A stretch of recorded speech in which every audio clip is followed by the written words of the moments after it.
সেমাই রান্না তো আমরা সবাই পারি, কিন্তু এক একজন এক এক স্টাইলে সেমাই রান্না করে থাকে। তো চলুন শিখে নেওয়া যাক আমি কিভাবে সেমাই রান্না করে থাকি। আসসালামু আলাইকুম প্রিয় আপু এবং ভাইয়েরা, আপনারা সবাই কেমন আছেন? আপনাদের সকলের দোয়ায় আমি আলহামদুলিল্লাহ ভালো আছি। আমি আজকে নতুন আরেকটি রেসিপি নিয়ে এসেছি। এটা কিন্তু অনেক দুর্দান্ত এবং অনেক টেস্টি।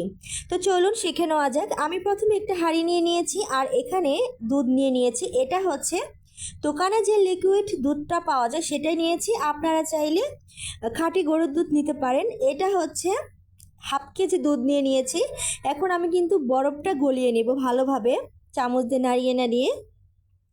আর আমি কিন্তু দুধটা বেশি আঁচ দিইনি, মানে দুধ বেশি আঁচ দিয়ে সেমাই রান্না করলে টেস্ট আলাদা লাগে, এইভাবে রান্না করলে আলাদা লাগে। তো চলুন দেখা যাক আমি কিভাবে রান্না করি।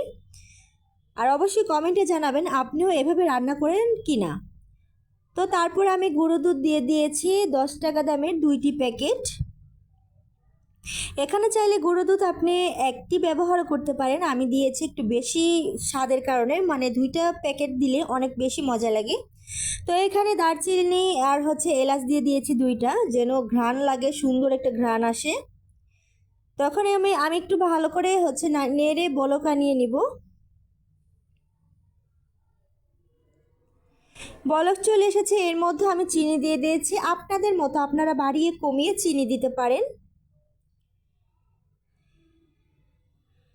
আর বিশ্বাস করেন অনেক অনেক মজা হয়েছিল সেমাইটা। তো এই তো চিনি গলা পর্যন্ত আমি অপেক্ষা করছিলাম আর কি।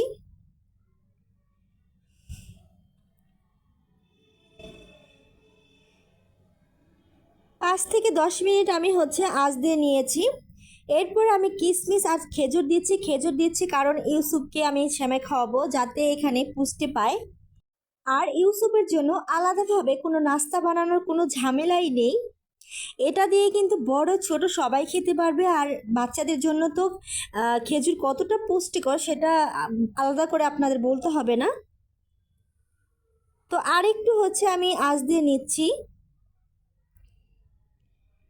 দেখুন দুধের কালারটা দেখেই তো খেতে ইচ্ছা করছে, তাই না? অনেক অনেক মজা হয়েছিল সত্যি কথা বলতে।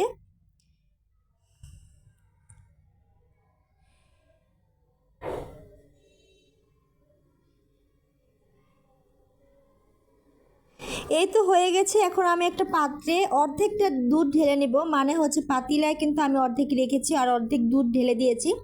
এরপর হচ্ছে লাচ্ছা সেমাইটা আমি দিয়ে দিব উপর দিয়ে। এই তো লাচ্ছা সেমাই দেওয়ার পর কিন্তু এটার উপরে আবারও দুধ ঢালবো আমি, তাহলে ভীষণ খেতে ভালো লাগবে। আর দুধে একদম সেমাইটা ভিজে যাবে। এই তো চামচ দিয়ে আমি নেড়ে নিচ্ছি।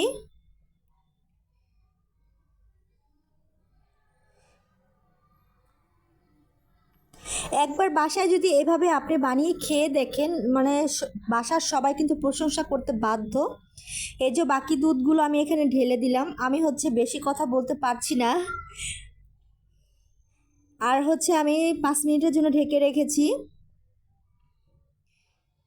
5 মিনিট পরে যে চলে এসেছি। 5 মিনিট দেখুন কতটা লোভনীয় লাগছে। আর আমার ভিডিও আপনাদের কাছে কেমন লাগে অবশ্যই কমেন্ট করে জানাবেন। আর সবাই প্লিজ দয়া করে ফুল ভিডিও ওয়াচ করে দিবেন। তো আজকের ভিডিও এই পর্যন্ত, সবাই ভালো থাকবেন। আল্লাহ হাফেজ।